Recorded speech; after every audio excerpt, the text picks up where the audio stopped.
the new GTM metrics that are going to be very important as we move forward, not only this year, but going, into 2030. And then we're finally going to be concluding with organizational design for the AI era. Well, we are so excited to have here today Dennis Yao Yu. I'll give you a little background about Dennis. He is the founder and CEO of The Other Group, a strategic advisory firm that partners with high-growth commerce technologies to unlock revenue opportunities and scale GTM operations. With a proven track record in commerce SaaS, he previously led customer success team at Shopify, managing 800 plus merchants with 8 billion plus in GMV, achieving 125% net revenue retention and consistently exceeding growth targets. He specializes in transforming GTM organizations into well-oiled commercial revenue engines and advising startups in AI-native GTM strategies. And he holds an executive MBA from USC Marshall. And before we bring Dennis on officially, and we do want to let everyone know, sure you're going to have a lot of questions. Make sure to send those questions in on LinkedIn. And we are going to get to all of your questions later here in the webinar. So Dennis will be able to address that for you. And we look forward to serving you here today. And without further ado, we welcome Dennis Yao Yu to the platform. Dennis, how are you doing today? I'm doing well. That was quite an introduction. Yeah, it's really nice being here, Chris. It is a pleasure to have you. And, so let's get right into it, Dennis. And you got so much great information to share. And we're going to have so many people on here today, just, looking forward to hearing what you're going to share in this particular area, especially those in the go-to-market, what they're doing. And you have advised many fast-growing commerce and AI companies over the last few years. What are the earliest signs you can see that a GTM playbook is no longer working? Yeah, it's a good question. I think if you don't mind, before answering that question, I can provide a little bit more sort of background context from a go-to-market standpoint. So like Chris had mentioned, I've been in commerce for a long time, in the commerce tech as well. My career of 20 years plus been in different aspects of commerce.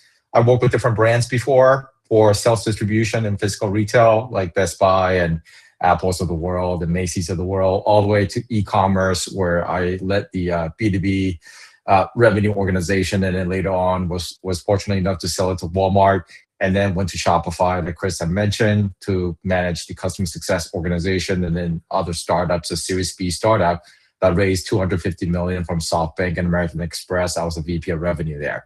All that to say is, my view of go-to-market is a little bit more comprehensive, I would say, than somebody who perhaps has spent 20 years in one role, done sales, done customer success, done marketing and partnership. So from that unique lens, that's where The Other Group really came about, and really informed the framework and the way we look at go-to-market is such a fast-paced market these days.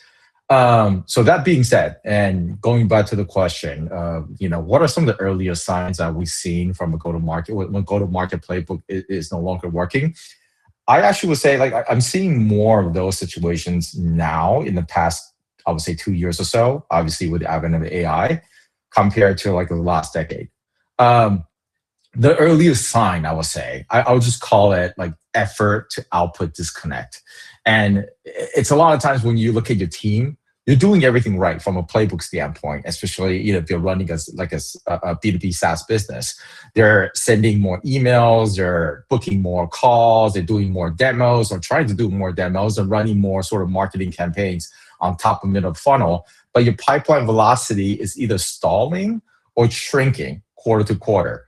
And so that means your inputs are up, but your outputs are flat or declining. So that's one signal, right? The second sign, I think a lot of times, is that we all have these sort of, rainmakers or rock stars on our sales team. But a lot of times those sort of consistent sellers, when you see the best reps start to underperform, and they've been crushing for years. So there's definitely historical data of how well they can perform. So they're struggling to hit that quota. So at that point, it's not really a people problem, it's a system problem. And because the game's changed quite a bit now and the old playbook doesn't work and we're still running the same thing.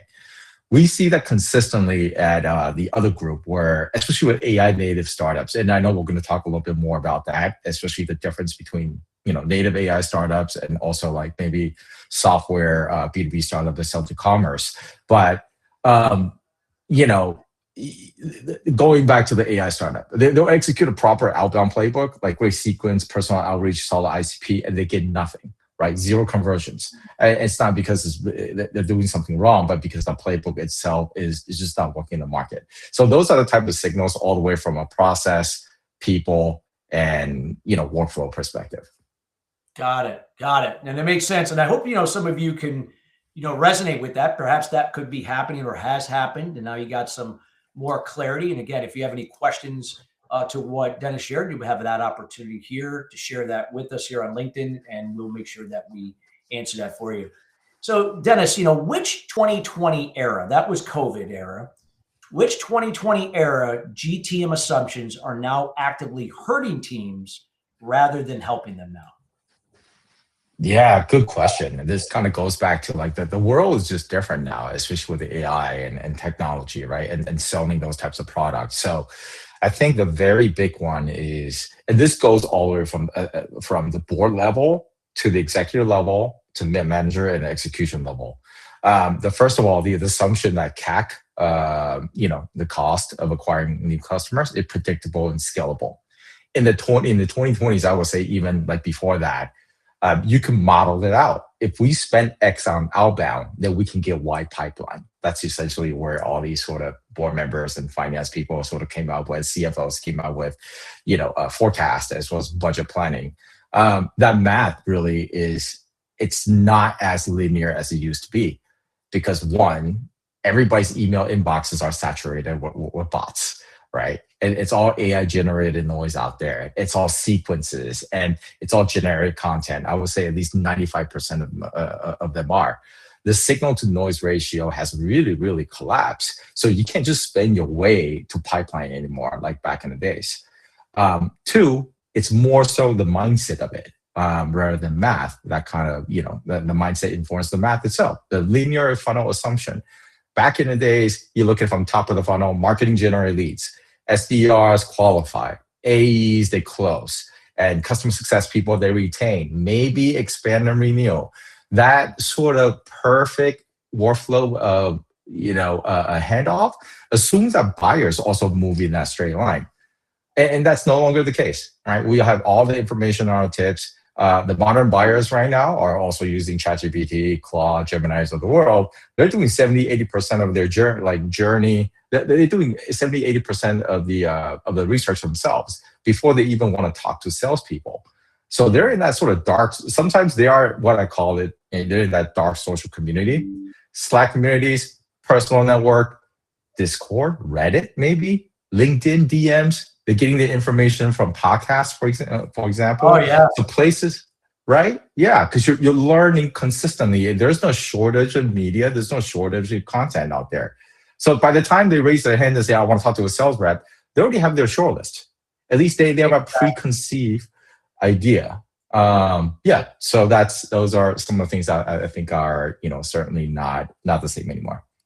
Like you said, yeah, they have access to so much information prior to even talking to, someone live at that point. No, it's so true. Where does the breakdown usually show up, Dennis? That could be marketing, sales, partnerships, and why? Yeah, so I think a lot of times now, because organizationally, from a go-to-market standpoint, marketing organizations are responsible for top of the funnel and sometimes the middle of the funnel, right? So I would say marketing usually feels the first, but then the salespeople get blamed for it. Because from an outcome perspective, you're looking at the dashboard, like which accounts or which leads or which prospects are being closed. Yeah. So usually this is what happened. Marketing lead gen metric start degrading, like, the MQL quality start dropping, engagement rates fall, but because there's usually a lag from top of the funnel to close deals, the pipeline may look okay in a quarter or so. But then suddenly sales misses, and then everybody points at salespeople and says, "What are you guys doing? Like, you guys aren't closing sales." right? Yeah. But the breakdown actually started earlier. I mean, it's a team sport. We're going to talk a little bit about that, like, in terms of like the way we look at it, it's team sport. It started when your content stopped resonating because everybody's saying the same thing on LinkedIn. Everybody's, sending out the same emails. And right. And it started when your ads, your advertising, became very generic. And then the buyers tune those things out. Like we just talked about, buyers get their information from the sources where they feel like they're more trustworthy, right? And that could be close sort of connectivity to those sort of first degree connections and network. So it started with that email sequence, became that white noise. What's interesting is this though. There's also another part of the organization you go to market, which is partnerships. And partnerships, I would say historically has been sort of overlooked. Partnerships are a lot of times, I would just say, out there, this is a hot take. Partnerships has, in certain organizations, they look at as an organization that just hosts a lot of events. They spend a lot, but it's harder to sort of track their sort of attribution in terms of closed deals. Interesting enough, if you do it the right way, the partnerships are the ones that are bringing that close proximities of connectivity of different leads or, trustworthiness to your product. But I'm sure we'll talk a little bit more about that later. Yeah, and that resonated with me so much because, with the technology changing, your audience also, changes over time. You could be, maybe you're targeting a certain demographic, and over a certain period of time, all of a sudden that demographic doesn't relate the same way that it did 10 years ago, and the messaging isn't in alignment, and it's always quick to deflect and point the finger at the sales isn't doing their job, marketing isn't doing their job, so to speak. Right. Yeah, and also to your point, it's finger pointing on one end is because everybody's looking at different type of KPIs and metrics, right? And on the other hand, which is a huge one that perhaps has no perfect answer right now, is how people are being incentivized. So I think Charlie Munger had this great saying of show me the incentives and now show you the outcome, which I think applies pretty widely. I definitely do. There's so many moving variables that are behind the scenes that a lot of times each side might see it from their perspective, but we're not seeing it for what it is. And that's the key. We gotta be able to find alignment, and that's not always easy to do. Love what you shared. So, as we move along, Dennis, by looking at, let's now look into like modern go-to-market transformation frameworks. Let's go there. When companies accept the old GTM model is broken, what replaces it? And how can the leaders in that space, think about it differently, in this year going forward? Right. So I think we talked a little bit about how the sort of AI era of go-to-market is usually built in the B2B space, which is very linear and also very industrial in a sense. I'll just call it like everybody wants to scale that machine, right? It's about efficiency. It's about tracking every single touch point. I do believe, especially within sort of commerce, every single industry may be different, but within commerce, retail, and technology realm, it's about building that ecosystem, right? Yeah. The old go to market was about building a very predictable engine, like we talked about. Hire the reps. The more reps you can hire, the more outbound they can do. And then let's just say they convert 1%, then it's all a numbers game.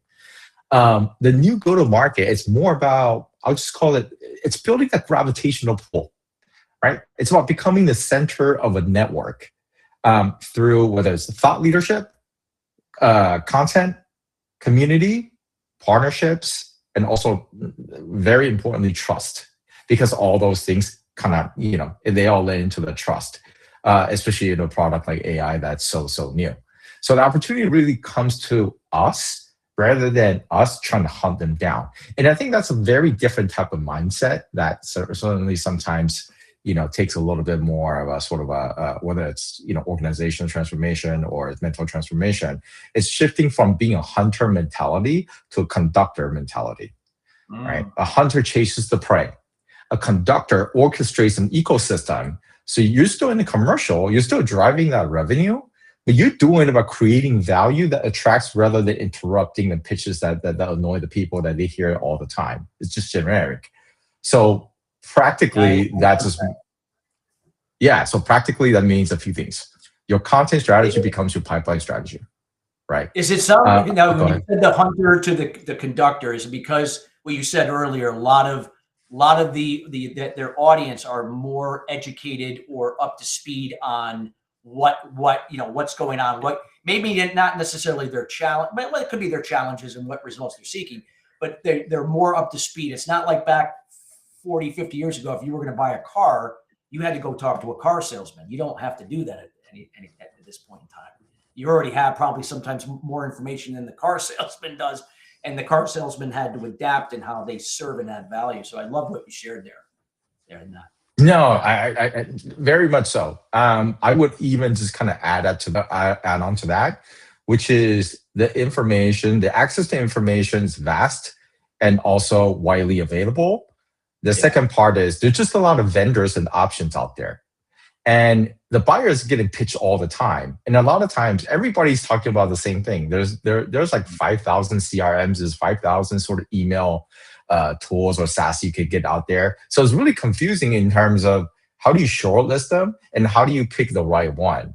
And then I think there's also that sort of third component, which is if we're talking about organizations that are looking at AI tools or even customize build the AI tools in-house, it's such a new area where they're just not ready to pull that trigger yet. They're still doing a lot of research. They're still doing a lot of learning themselves. So even one of the bottlenecks in terms of the buyer journey in that area is enablement and education, but through trust, right?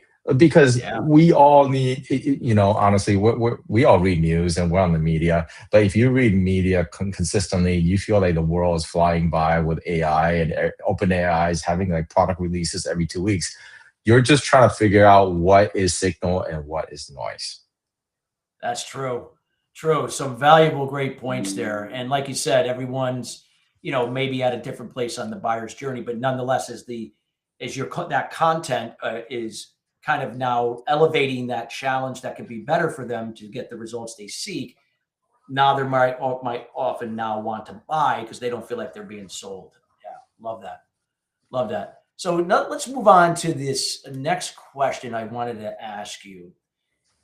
How are leading commerce, SaaS, and AI companies rethinking marketing today? And this could be around what you were talking about. I mean, around content, it could be around thought leadership.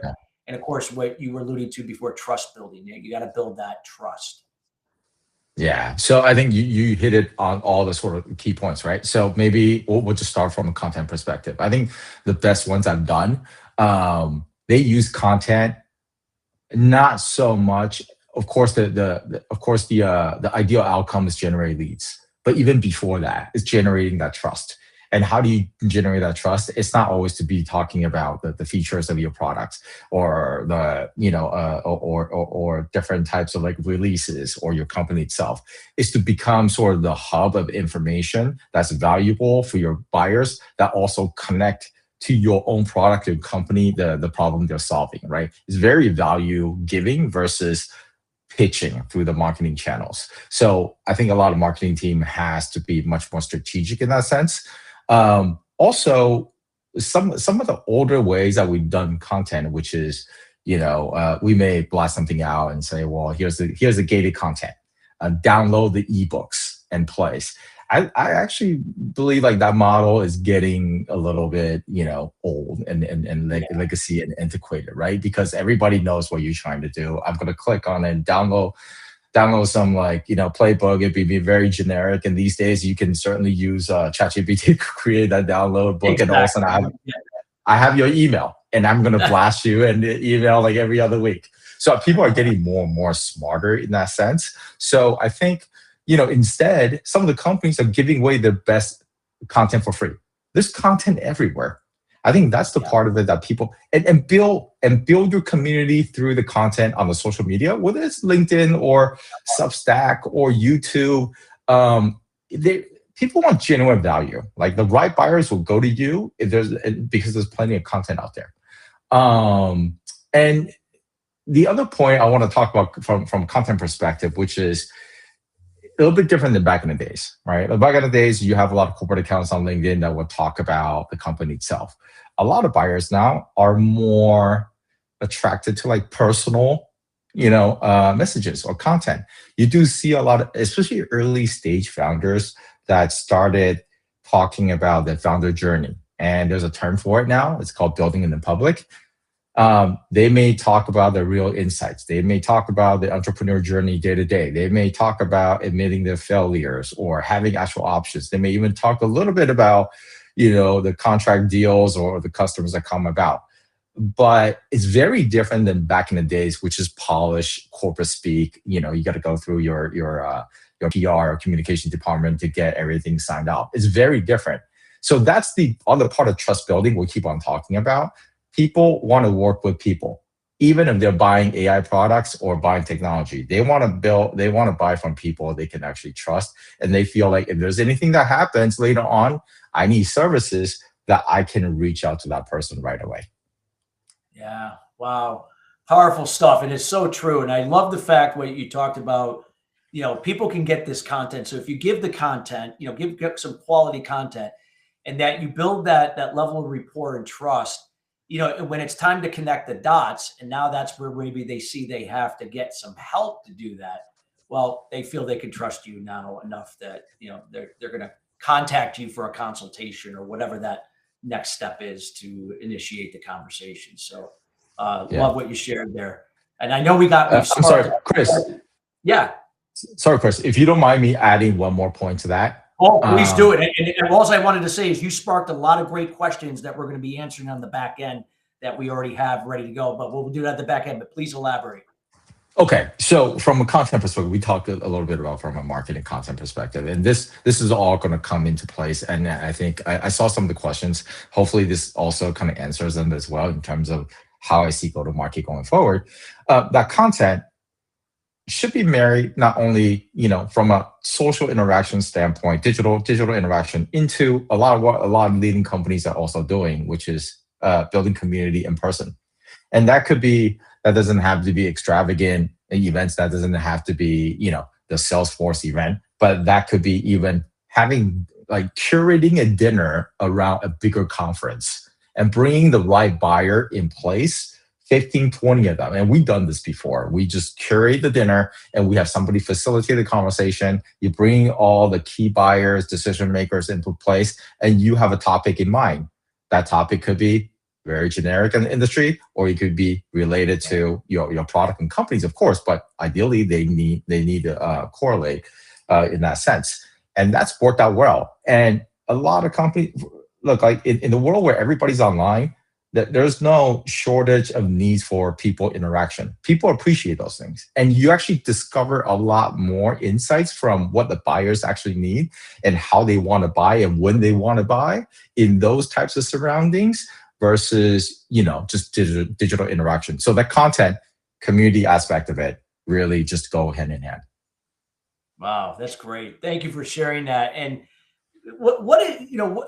Dennis, what is the change? What is changing inside sales organizations as AI becomes part of the pipeline generation and customer interaction? Yeah, so I would say right now from all the organizations I've seen, you have a spectrum of people. You have people who are really, really AI first. And, if anybody, I'm not sure if you're in the B2B space, you may know Jason Lenke, who's the founder of SaaStr, which is an organization also hosts a SaaS summit on every single year. Like for him, he's not selling a product, he's selling services, he's selling the summit, he's selling sponsorships.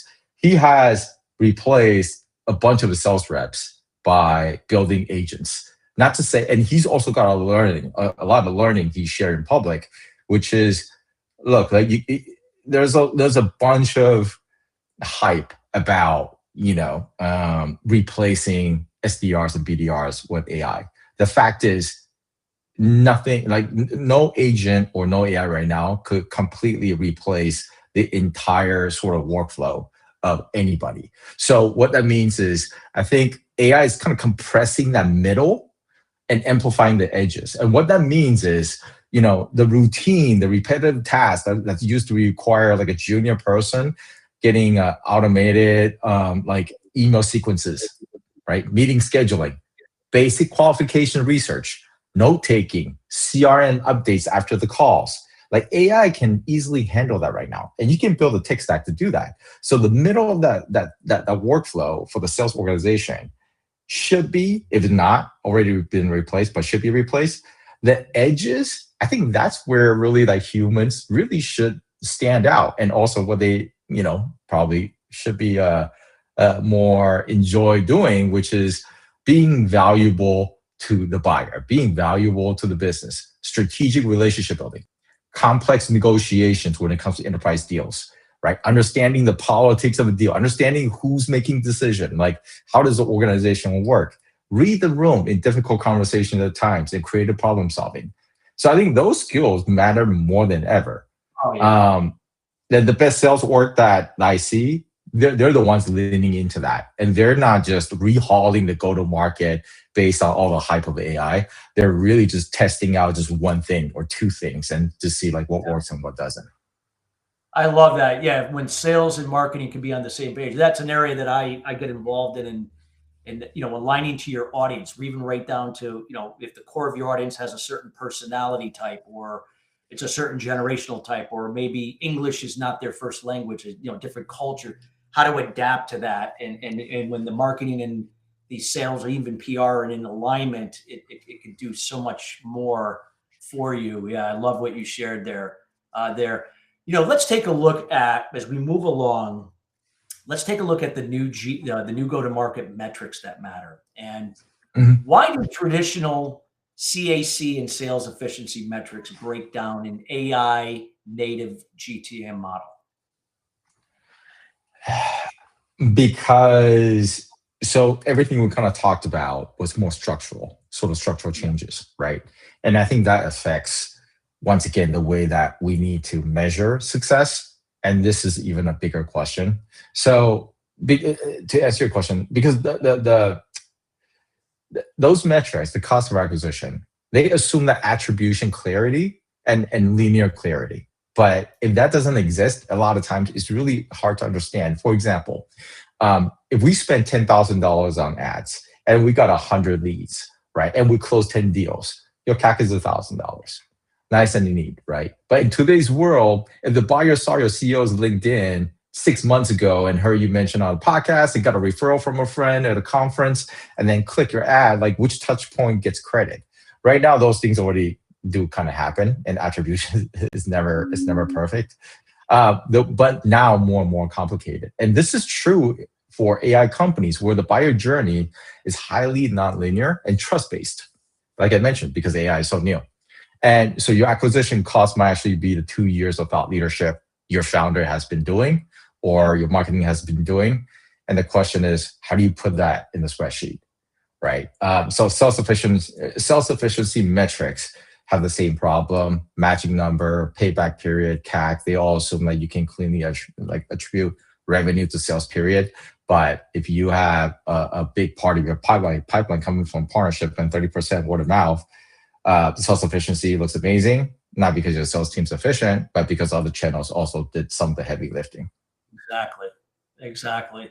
And again, knowing where that comes from, so you know how to measure that correctly, so you know where to make adjustments, where to heavy up, and so on. So yeah, great with that. I love that what you shared. And again, we hope this is sparking some questions. I know we have quite a few that we're going to be answering here in the last 15 minutes of today's webinar presentation. So let me go on to the next question, Dennis. When advising teams, which metrics actually give someone the early signal that a go-to-market GTM strategy is working? I would say there are four things I look at. First is inbound quality, not necessary volume, right? Are the people reaching out to the right people? Are they coming in educated about what you do? Like I mentioned, a lot of buyers do the homework even beforehand. They want to be efficient with their time, especially if they're going to get on the call with you. Are they further along in their buying journey where they are at that point? And where is organizational priority at that time? What's the budget? Like high quality inbound is a sign that your brand and content strategy is working.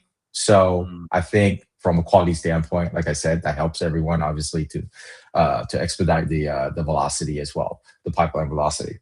The second part goes all the way to customer success. So the NRR, which is net revenue retention for people that that aren't familiar with the acronym, and expansion velocity. This is something that Shopify, when I was at Shopify, like we put in place, not at the very beginning, but more so as the organizational grows. Like we understand what we need to track and measure to the best ability of what we truly are tasked to do, which is to help our customer and merchants grow. So net revenue retention tells you or tells everybody if your existing customers are getting enough value to expand, right? This is the ultimate product market fit and customer success metric. So if your NRR is weak, the churn's high, they're not using your product, no amount of logo acquisition was going to save you. So we obsess over this at Shopify. We achieve over 125% NRR to making our customer success team commercially focused as well. So you're not just retaining, you're not just mitigating churn, you're not just looking at customer health, but you're actually expanding by recommending product adoption to actually help the customers grow. Third, I would say deal velocity. And this kind of correlates with the first point. How fast do deals move through your pipeline? Does it vary by where they come from? Does it vary by industry vertical? Referred deals typically should close faster, bigger. They call outbounds. If not, then I think that's the part to kind of tweak. Is your partnership team also focusing on the right partners or the right area? So if your velocity is slowing down across the board, something's wrong with your positioning or market fit. Last but not least, your partner attribution pipeline. So what percentage of deals involve a partner, referral, co-sell, integration, especially for those that are selling into enterprise segments. Those things come into play quite a bit. And this is a trust proxy. So this could be a little bit harder to kind of track, but it's more qualitative. Partners build their relationship to refer you, right? So when that number is healthy and growing, it means the market trusts you as well. Wonderful. Thank you for sharing that. And as part of this section, we want to conclude on this. What are the go-to metric or go-to-market metric do board and exec teams most commonly misunderstand today? I would say it's pipeline coverage ratio, right? I've heard teams that said, hey, we have 4x pipeline coverage. That sounds really assuring. But the coverage is vanity metric unless you understand the quality of it. We've seen companies that done 5x and missed their numbers because 80% of the pipeline was basically just zombie deals, opportunities that were never going to close anybody, but because your sales reps are being incentivized the wrong way, and everybody just kind of putting in their leads in the Salesforce or any kind of CRM. The smarter question is, what's your real pipeline? Meaning that the deals I've had a recent good conversations with substance have a clear next step, and have an identified decision maker engaged. That number is usually 30-40% of reported pipeline, I would say, across the board. So the board also misunderstands sales efficiency in isolation. A company can have great efficiency metrics, but while slowly dying, and you're not investing enough in a brand and demand gen for the next cycle, and everything is basically just short-term based. Wow. I hope that you're getting a lot of great information. I know I am. There's just some really golden nuggets here Dennis is sharing. Dennis, as we move on to another section, so we keep on pace, because I know we want to make sure we answer a lot of questions that came up through LinkedIn across these areas that you covered here, the different topic areas. With organizational design for the AI era, as AI takes over more customer interaction, how should your GTM org design change or adapt to that?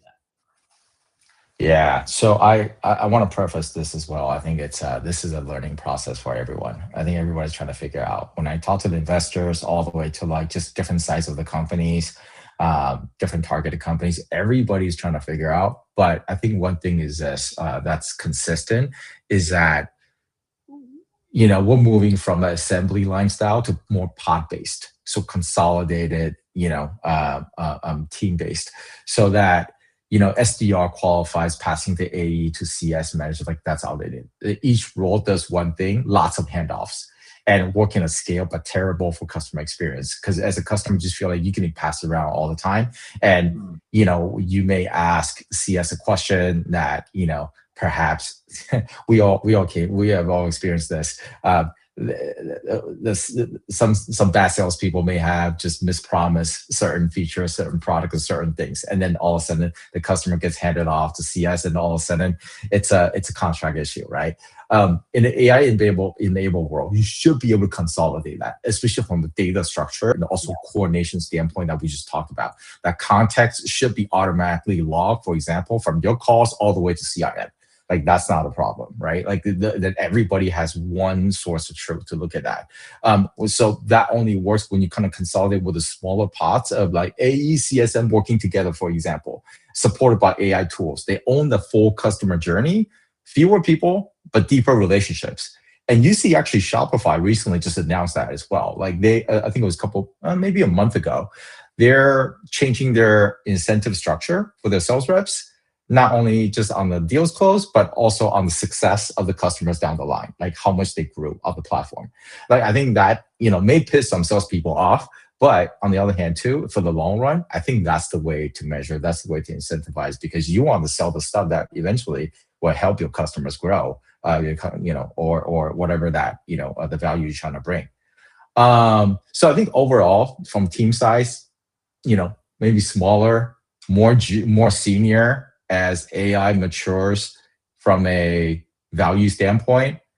I'd rather have 5 experienced people, armed with great AI tools than 15 junior people following the scripts, right? Like, the leverage really AI amplifies our skills, so invest in the skill. Love it. So going on, like what GTM roles tend to shrink, merge, or disappear, and which ones become more critical? I would say like shrinking or merging. Like I mentioned, a lot of AI companies are doing that right now. They're trying to figure out for SDR, BDR, are there ways to replace what they do or like complement what they do? I think that's the current form. And the cold email machine job is getting automated, and if not automated already. So you still need people doing outbound, but it will be more strategic, account-based, relationship-driven, right? Consultative, highly personalized. Fewer people doing it, but do it better. Just do it better.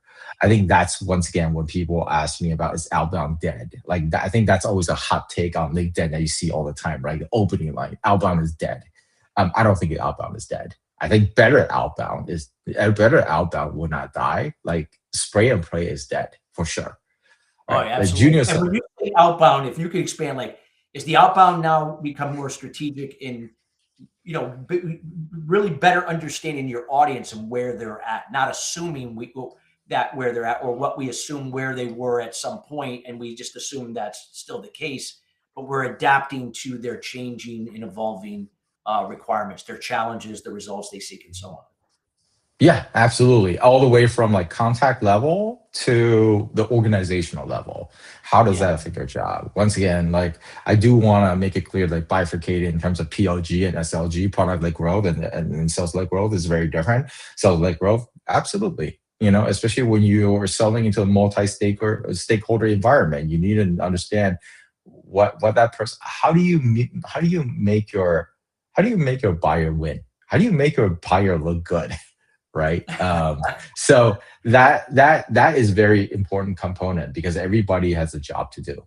So and it's about the experience. They have to do their part to have the experience. 100%. Right. So that's the consultative approach that we were just kind of talking about, versus like a hunting for the prey approach. And to wrap up the answer to your question, and customer success, I think, is becoming customer growth, not just retention. And I think that shift actually started, I would say, during COVID time. Customer success organization has traditionally been more, account management, and you're making sure that customers don't churn, they don't leave, and as long as they're happy, they're using the product, and then the renewal time comes along, and you talk about all those things. But because of COVID, the disruption, because of the sort of the efficiency everybody's looking at, customer success becomes part of a revenue organization. And I also personally actually believe that quite a bit. When I was at Shopify, that's what I had basically championed was customer success had something that no other function in go-to-market has, which is trust. Hopefully, that's the trust, right? You're supposed to play the strategic consultative role on behalf of the customer to making sure they grow using your product, they use your product. So that trust, that type of dynamic relationship is very different than sales. There's no better way to to help your company, to help your customers grow, and by having those sort of like consultative conversations and bringing the products and also the features that they need. Yeah, so I think that's the part of it. It's more of customer growth. I'll call it go-to-market architects, like people who actually see the whole system and orchestrate across the channels and tools and teams. Got it. No, this is great stuff. So let's actually go into the next question. If a GTM leader could only change one thing about their org design this year, what should that be? So I'm glad you asked that question. My answer would be more of a wish list. I think we all know that this should be done, but there may be a lot of challenges. Just depends on the organization. There should be you should be unifying your customer data and journey ownership.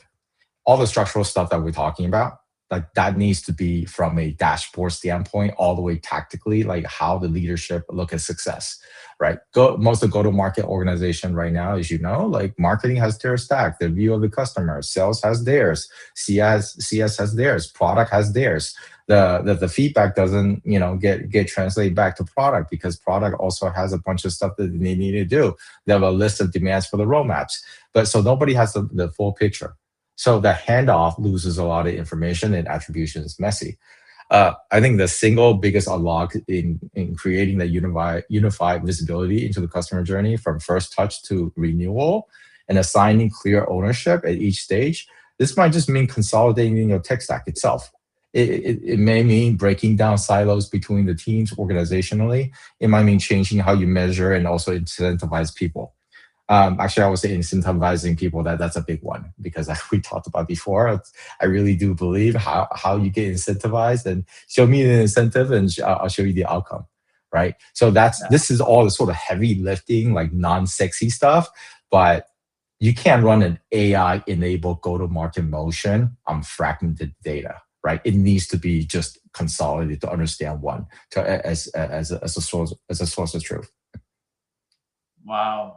Great things, what you shared. And so I hope everybody is absorbing this information because there has just been some great information that Dennis has shared. And I can see that reflected in the questions that came. Again, if there are any other questions that are coming in on LinkedIn, feel free to make sure, because we wanted to make sure we allocated 15 minutes. And we want to make sure we get everybody out at the top of the hour there. So with that being said, I guess we could go in and start tackling some of these questions, Dennis. And if we look at, let's see here, I'm going to go back and look at one of these questions up here. If you were building a GTM motion from scratch today, what could you do differently compared to 3 to 4 years ago? Yeah, I would make it much more of ecosystem driven, like I mentioned, versus a linear way, right? It's more of a sort of hub and spoke model versus how many sales reps do I need to hire?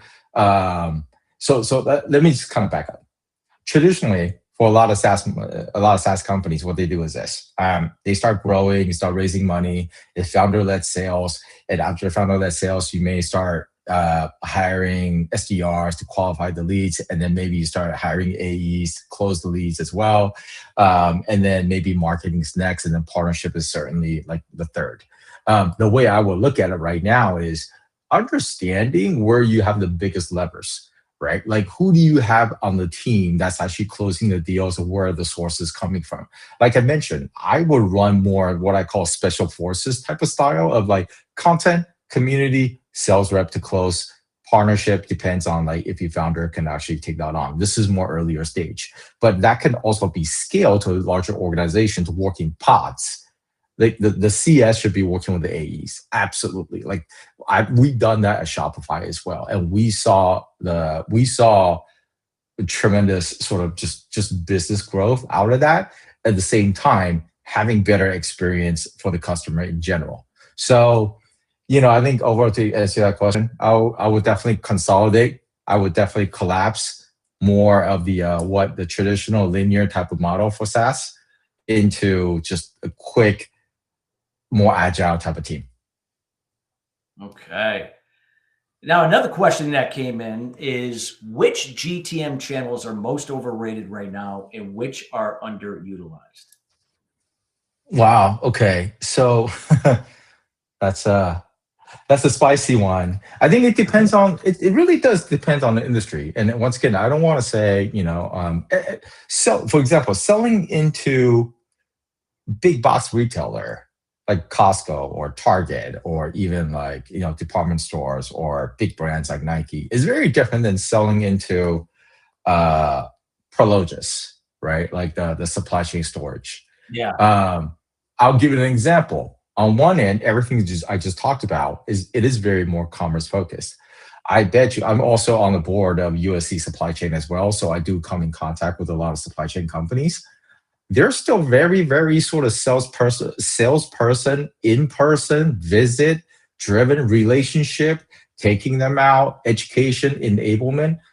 They're still very much still in that stage. And it's even more complex sometimes than some of the commerce channels because once again, I think for supply chain of a more sort of legacy type of industry, your biggest issue a lot of times isn't whether the tools out there. It's whether the people are going to use it, right? So that's come across time and time again. So I think you really need to going back to the question, it depends on the channel, right? So I don't want to say like which one's actually overrated right now. Yeah, you're right, because everyone can kind of see it. It's not like a one side, like this doesn't work for, it could work for some and some it doesn't work. It depends on the situation, like you said.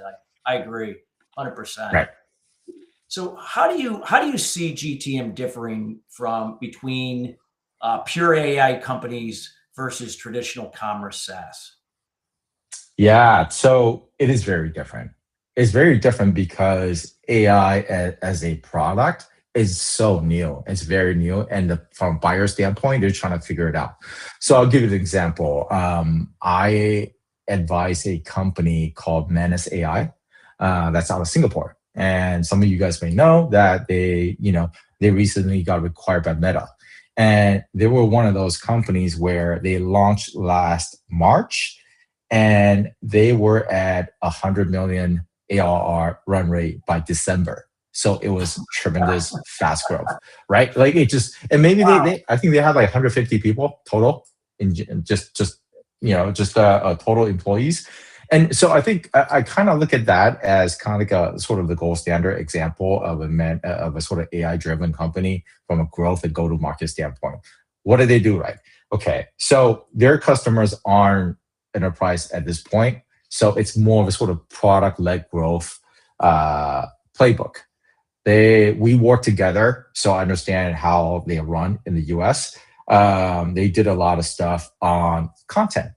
They hire influencers, affiliate marketers on different social channels, whether it's YouTube, whether it's LinkedIn, or other channels where other professional buyers may be, and doing the demos, showcasing the use cases, how they use Manus AI, because they understand peer-to-peer influence is much more valuable than running ads. Right? They also did events all the time with hackathon, whether it's getting together, doing sort of a developer type of communities all across the world.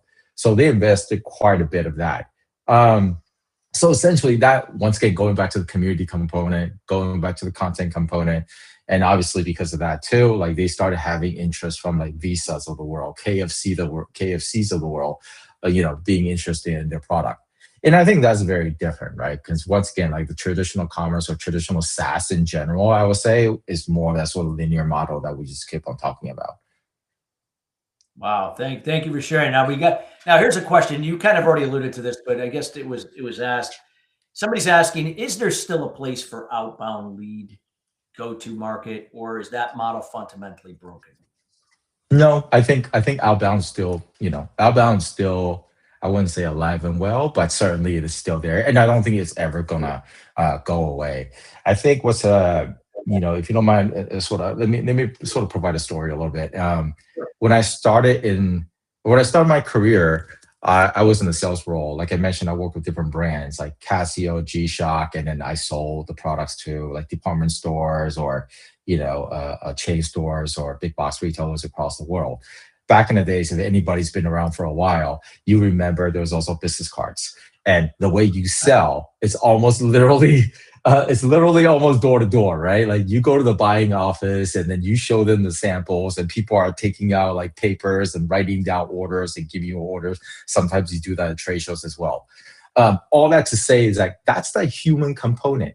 When I go to the customer, I'm not just showing them the product. I need to understand what their budget is. I need to understand what they're buying, like the merchandise they're buying is for what period, and where is it going to be placed on the shelf in the physical stores. And I need to know, it's certain type of like retailers. You need to know planogram, which is all the shelving, everything, and where the products to be placed, how it's going to be marketed in place. So it's almost a consultative type of interaction versus the one-way selling. So I think that's never going to go away, and that goes to once again, like the sort of a junior or mid-level sales rep. That's why I always tell them like you do need to train on your emotional intelligence. You need the soft skills, right? Like if you're in those types of roles, like that's something that AI is never going to take away. So I think that itself. To answer the question, no, I don't think outbound's dead. I think outbound's evolving in a sense. There are a lot of areas where outbound is kind of going back to back in the days.